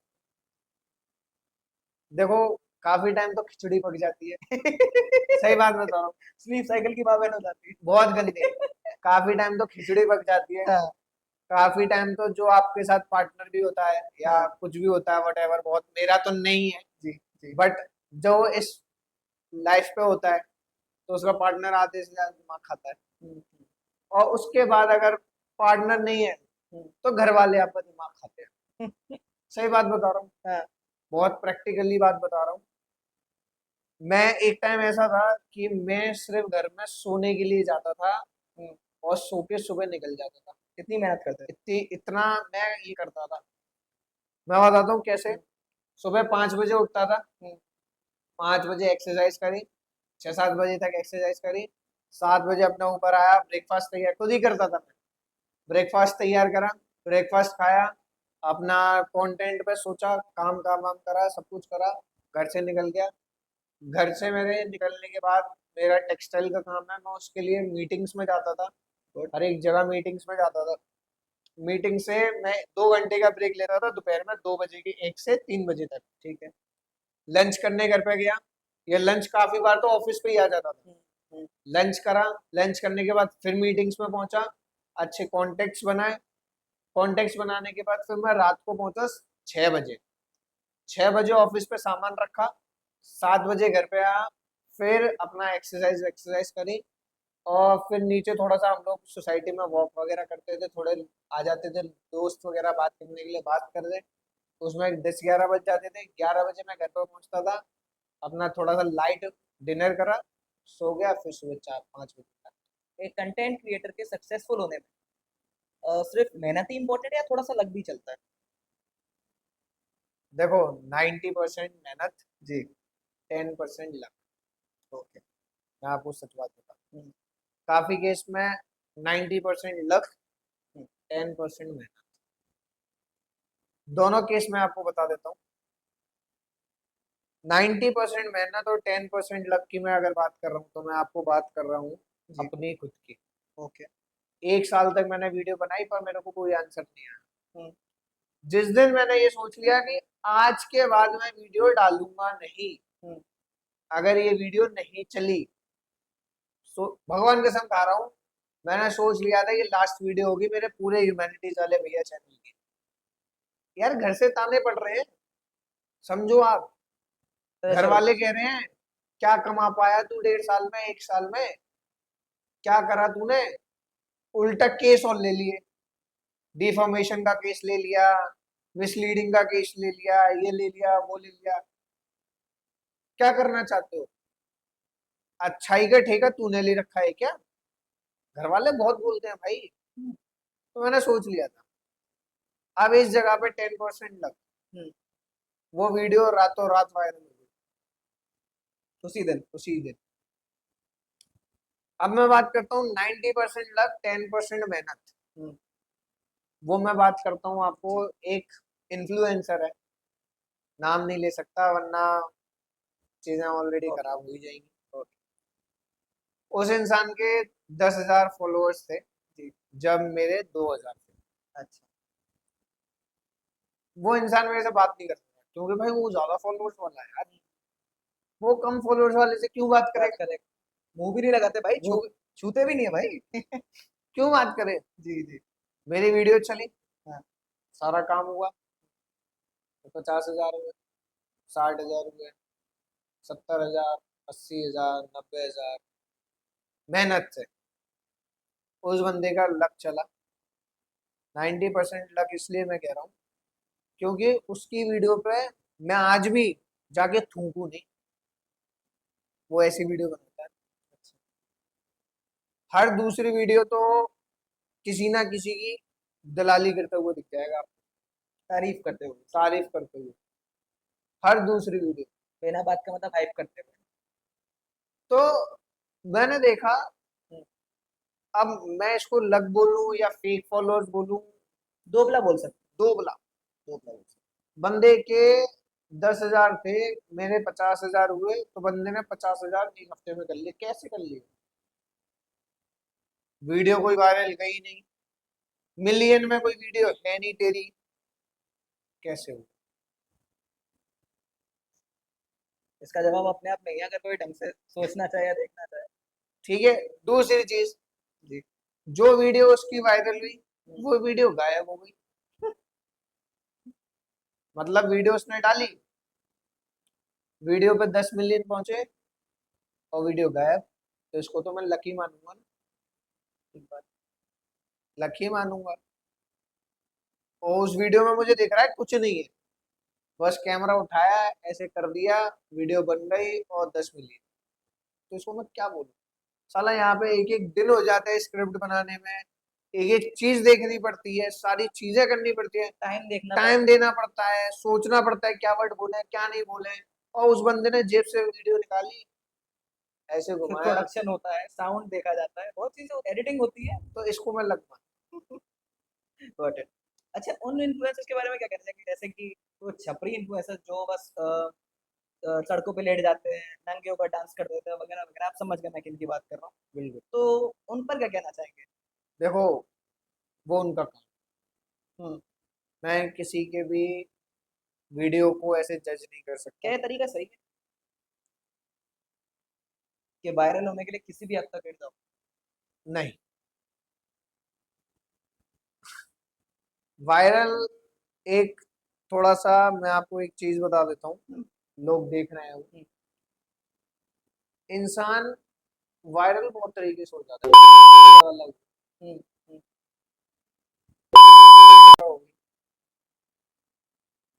समझ रहे हो? वायरल तो बहुत तरीके से हुआ जा सकता है, ओके। बट सच्चाई ये है कि इस वायरलनेस ने इंसान के माइंड को इतना कमजोर कर दिया है, इतना कमजोर कर दिया है कि वो सिर्फ उसको ये दिख रहा है कि मैं भी ये कर लूं, मैं भी वायरल हो जाऊं। इंसान मेहनत नहीं करना चाहता। I bet you too know this. तो आप बात भाई समझिए। एक और केस ना लगे। आराम से भाई। आपका पॉडकास्ट है अनफिल्टर्ड। तो ये बात है, नहीं नहीं, बोलो बोलो। इंसान हाँ। माइंड से कमजोर हो गया यार, हम्म, वो मेहनत ही नहीं करना चाहता। उसने देख लिया, उसके आगे एक चीज रेप्लिकेट हो गई ना, यार इस इंसान ने क्या करा, कुछ नहीं करा इसने, ये आज के टाइम पे फेमस हो गया, इसको 1 लाख रुपए का कोलैबोरेशन आ रहा है, मैं क्यों नहीं करूं? क्यों नहीं करते? अच्छा, वो लोग पे क्या कहना चाहोगे, तो कॉपी करते हैं कंटेंट को? देखो, कॉपी, मेरा तो कंटेंट कोई नहीं कर पाया, तो मैं कॉपी पे क्या ही बोलूं। हम्म, कॉपी करने के लिए भी ना आपको उस कंटेंट की इतनी अच्छी नॉलेज होनी चाहिए, नकल के लिए भी अकल चाहिए। अकल चाहिए। सही बात। मेरे सामने किसी एजुकेशन इन्फ्लुएंसर को आज बिठा दो, हम्म, मैं उसके ऊपर से नीचे तक उसको नंगा कर दूं।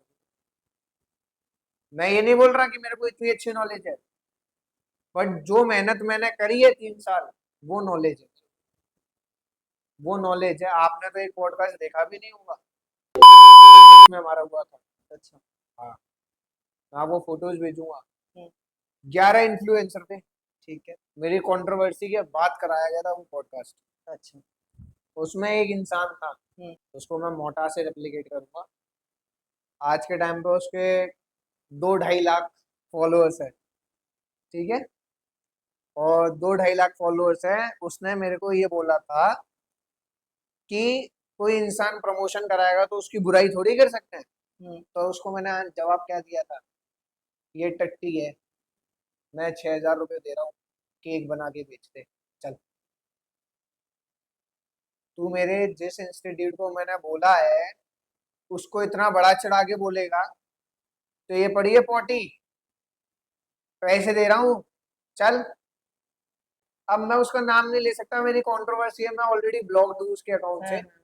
हमारी लाइफ में भी बहुत कोई नहीं, हम कंट्रोवर्सी समझ चल रही है, समझ समझ तो ठीक है। उन वो गली अपना उन काम गली नहीं कर रहा है, जाते, चलिए। वो अपना काम कर रहा है, मैं अपना काम कर रहा हूँ। जिंदगी वो है सब। वाला मैं पूछता हूँ, वाला पॉडकास्ट आया क्यों नहीं है, क्यों नहीं है? अच्छा, नहीं आया, अभी रिलीज तक ही नहीं करा के? नहीं करा। कर दो ना, किसी में दम हो तो वो पॉडकास्ट रिलीज कर दो,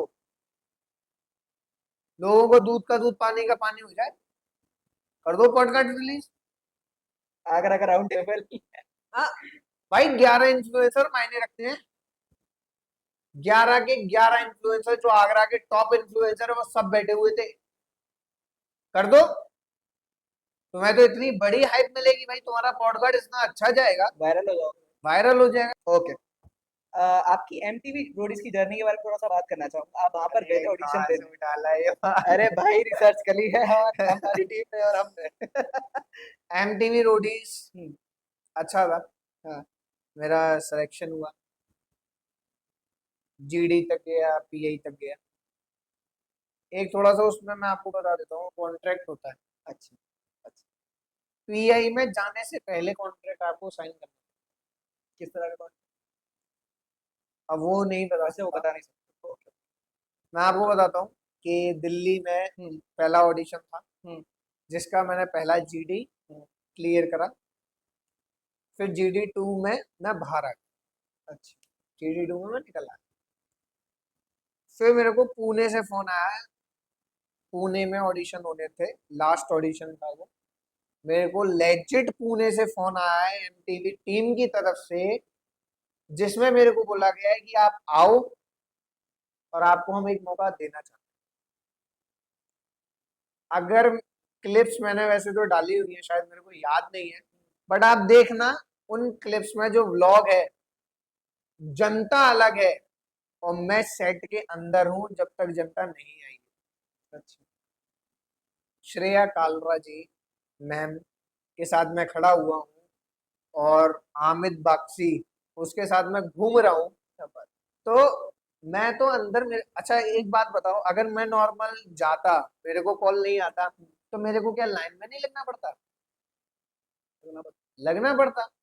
बट मैं, आप मेरे चैनल पे जाओ, ब्लॉग वाले चैनल पे, उस पर देखो कि मैं अंदर स्टूडियो में बैठा हूँ, उनके साथ घूम रहा हूँ। लोगों को लगता है कि भाई ये गया है, पता नहीं ऐसे ही गया होगा, ये कर रहा होगा, फेक रहा है बेसिकली। फेक रहा है। तो आप चैनल, मेरे चैनल पे सबूत जाके देख लो भाई। देखो ना। मैं फिर पुणे वाले ऑडिशन में गया, मैंने जीडी बन दिया। जीडी 2 में मेरे को वही सही मिल गए, वही सर मिल गए जो मेरे को जीडी 1 में मिले, दिल्ली वाले में। किस्मत। कह रहे तू कैसे, हम्म। मैं कहा सर बस आ गए। कह रहे मेहनत। अच्छा ठीक है। फिर वहां से हम लोग गए, जीडी 2 क्लियर हुआ, मेरे पास पीआई के लिए मैसेज आया ओके। कि पीआई आपका मुंबई में होता है, मुंबई में ही होना है। जो लोग मेरे से जुड़े हुए थे उन्होंने इंस्टाग्राम स्टोरी देखी थी, रणविजय, एलविश यादव और नेहा धूपिया, रिया भाई। चक्रवर्ती। मैंने सीजन हो खत्म होने से पहले मैंने बता दिया था। और जो लोग मेरे साथ जुड़े हुए थे मैंने स्टोरी पे मेंशन कर दिया था कि ये रोडीज कौन जीतेगा। आप बिलीव नहीं करोगे, मेरे कजन से पूछ लेना। रोडीज शूट हो चुका था, मन्नू से मेरी बात हो रही थी। मन्नू चौधरी जो है उससे उसका मेरे पास उसका कॉन्टेक्ट है, बात होती है हमारी, क्योंकि हम लोग पीआई में सब लोग साथ बैठे हुए, अर्श, रुशाली और ये सब। तो हमें पता चल गई थी पहले ही कि कौन है। मैंने लेजिट अपने कजन्स को ये बोला कि गुल्लू विनर है, गुल्लू विनर है। जब गुल्लू का इविक्शन हुआ तो मेरे कजन्स ने बोला तेरे को कुछ नहीं मालूम, तू पागल है, गुल्लू तो निकल गया। अब मैंने कहा यार मन्नू ने बताया था मेरे को गुल्लू जीतेगा, गुल्लू को जीतना था। और जैसे जैसे टाइम निकला रोडीज में गुल्लू वापस wild card entry. Wild card entry में। गुल्लू जीता। किसकी टीम से जीता? एलविश की टीम से जीता। मैंने उनको ये बोला था एलविश जीता है। गुल्लू जब टीम स्वाइप हुई तो गुल्लू पहुंच गया किसकी टीम में था, गौतम की टीम में पहुंच गया था गुल्लू। जब गौतम की टीम में पहुंचा फिर लोगों मेरे कजन्स ने ये बोला कि यार गौतम की टीम जीती होगी फिर तो, अगर गुल्लू जीता है तो। मैं कहा नहीं, गुल्लू जीता है, एलविश की टीम से जीता है, ये मैं गारंटी दे रहा हूँ। लास्ट में सेमीफिनाले में वो स्वैप हो गया, एलविश की टीम में आ गया। एलविश की टीम में आया तो अपना फिर वही है। तो रोडिश की जर्नी ये थी कि भाई यहाँ अंदर तक पीआई तक पहुंचे। जब पीआई में गए तो वहां पे एक कॉन्ट्रैक्ट दिया गया था, कॉन्ट्रैक्ट साइन करना था। मैंने घर पे बोला कि ऐसे ऐसे कॉन्ट्रैक्ट साइन करना है, मेरे घर वालों ने साफ मना कर दिया कि हम नहीं कॉन्ट्रैक्ट साइन करना। अगले 5 साल में यश भाई अपने आप को कहाँ देखते हैं? अगले 5 साल में यश भाई अपने आप को कहाँ देखते हैं जी? देखो, आज डेट है 7 तारीख है, ये हाँ, जी। 7 अक्टूबर 2025 है आज। 7 अक्टूबर 2030, इस डेट को याद रखना। ओके। आने वाले 5 साल में यशराज उपाध्याय एक ना एक टीवी शो कर रहे होंगे। क्या बात है। और आगरा में तो नाम ऐसा बनेगा कि जो किसी ने सोचा नहीं होगा, बच्चे बच्चे की जबान पर। बिल्कुल। इस बात की मैं गारंटी दे रहा हूँ आप लोगों को। और आज के टाइम पे जिनसे मेरे कॉन्टेक्ट्स हैं, मैं आपको थोड़ा सा बता देता हूँ। एमटीवी के जो दोनों स्प्लिट्स विला और रोडीज जो डायरेक्ट करता है या जो होस्ट करता है, उसके डायरेक्ट पर्सनल कॉन्टेक्ट्स मेरे पास क्या बात है। ये अपने आप में एक अचीवमेंट है भाई। है। भाई देखो, जब तक आप नहीं निकलोगे, आप अपनी इंडस्ट्री को नहीं संभालोगे। मैं कह रहा हूँ कि जो टीवी एक्टर्स हैं, टीवी सीरियल्स हैं, जो लास्ट सीजन के स्प्लिट्स विलन्स हैं, सबके नंबर है मेरे पास। और आप देखना जिस दिन मेरी शादी होगी या एंगेजमेंट होगी, आगरा के अंदर वो सब इनवाइटेड होंगे और बुला रहे हो सब या नहीं आएंगे। पहले ये बताओ भाई। अरे बिल्कुल भाई, क्यों नहीं भाई, आप सभी लोग इनवाइटेड हो यार। परदेसी परदेसी फूल ना अरे जाना। अच्छा, कुछ लोग अभी एक कंट्रोवर्सी स्टार्ट हो जाएगी। जी जी जी जी। बहुत लोग स्टार्ट कर देंगे यार मेरी एंगेजमेंट हुई थी तो हम्म उसका क्या हुआ। हम्म हम्म। तो मैं इस चीज को क्लियर कर देता हूँ यार कि आप इतनी कम उम्र में अगर कोई भी डिसीजन या आपके घर वाले ले लेंगे या कुछ भी हो जाएगा, तो आपकी अंडरस्टैंडिंग मैच नहीं होगी। तो उस वजह से नहीं मैच करी, तो इस वजह से चीजें हैं। बट वो आपकी पर्सनल लाइफ है, लोग क्यों बोलेंगे उस पर? गलत बात है, नहीं बोलना चाहिए। जो भी है भाई, मैं उनकी पर्सनल स्पेस की रिस्पेक्ट करो गाइस प्लीज। हाँ ठीक है, क्रिएटर्स की भी एक पर्सनल लाइफ होती है, प्लीज उसकी रिस्पेक्ट करिए। एंड ठीक है। बाकी आप बेहतर समझते हैं, मुझे ज्यादा बोलने की जरूरत हाँ। नहीं। ओके यश भाई, आज के यश भाई बचपन के यश से अगर मिलते हैं तो वो उसको क्या एडवाइस थे? अगर मैं आज के अपने बचपन से मिलूंगा जी।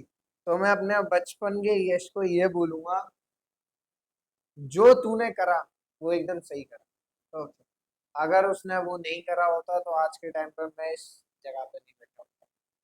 मैं आपको सच्चाई बता रहा हूँ। जो चीजें कुछ। मैंने करी, जी जी। सॉरी। जो चीजें मैंने करी, उनसे एक अलग एक्सपीरियंस मिला। उनसे अगर मेरे को एक्सपीरियंस नहीं मिलता तो शायद मैं आज यहाँ पे नहीं। गलतियों से सीखना बहुत जरूरी है। एक्सपीरियंस लेना वो एग्जैक्टली, ठोकर खा खा के सीखे हो। बहुत जरूरी है। अच्छा, अपकमिंग कंटेंट क्रिएटर्स के लिए कोई टिप्स? अपकमिंग कंटेंट क्रिएटर्स के लिए टिप्स हैं जी। और बहुत बेसिक टिप्स हैं। सोचो मत, बना दो। फर्स्ट स्टेप अगर आपने उठा लिया, 90% लोग फर्स्ट स्टेप नहीं उठा पाते, बाकी सेकंड थर्ड फोर्थ स्टेप तो बहुत इजी है। इंसान स्टार्टिंग में क्या सोचता है? परफेक्शन। हम्म। पहली सीढ़ी आपकी परफेक्शन कभी नहीं हो सकती। मैं एज अ क्रिएटर मैं जानता हूं इस बात को। तुम नहीं बता सकते कि तुम्हें क्या बनाना है। एक क्रिएटर कभी नहीं जानता कि तुम्हें क्या बनाना है, जनता बताती है तुम्हें क्या बनाना है। ठीक है, मैंने टीचिंग करके देखी, क्या रिस्पॉन्स मिला? नहीं मिला। जनता ने ही तो बताया, ह्यूमैनिटीज वाले भैया को क्या करना चाहिए, तभी तो उनका आज नाम। जनता बताएगी आपको, आप बस बना दो, बस बना दो।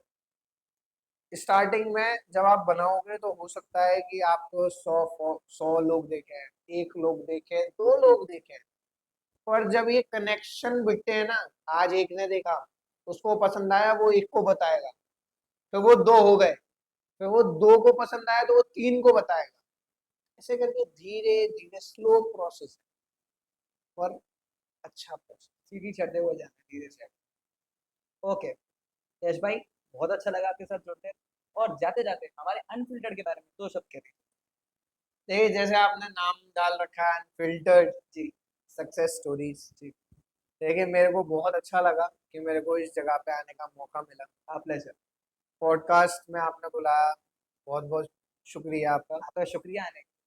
एंड अनफिल्टर मतलब अनफिल्टर, देखो मैंने जितनी बातें बोली, मैंने 1% नहीं सोचा बोलने से पहले। जी। ठीक है, कुछ चीजें थी जिनका मैं ओपनली नहीं बोल सकता था, उनके लिए उसका रीजन है, जी। जी। क्योंकि जो चीज मैं फेस कर चुका हूँ, मैं नहीं चाहूंगा कि मेरा भाई भी फेस करे। नहीं नहीं, ऑडियंस समझती है, मैं भी ठीक है, समझ। और मेरे तो एक और चैनल का नाम है अनफिल्टर्ड। अच्छा, कर दीजिए सर, कर दीजिए। प्रमोशन क्या कर है? तो नहीं यार, देखो मेरे को प्रमोशन जी। करना तो चाहिए, देखो यार, करो यार। हर कोई करता है। गाइस, ह्यूमैनिटीज वाले भैया को सब्सक्राइब कीजिए। एंड यश भाई, थैंक यू फॉर कमिंग, बहुत अच्छा बिल्कुल लगा। Thank you. बिल्कुल। So that was the episode दोस्तों। मैं आशा करता हूं कि आपको ये एपिसोड पसंद आया होगा, और अगर आपको ये एपिसोड थोड़ा भी पसंद आया है तो प्लीज इस वीडियो को लाइक कीजिए, शेयर कीजिए, कमेंट कीजिए और चैनल को भी सब्सक्राइब कीजिए। तब तक के लिए मैं शुभ पचौरी आपसे विदा लेता हूं। ऐसे ही मुलाकात होगी अगले एपिसोड में। थोड़ा सुनो, सोचो, सीखो और बदलो अपना।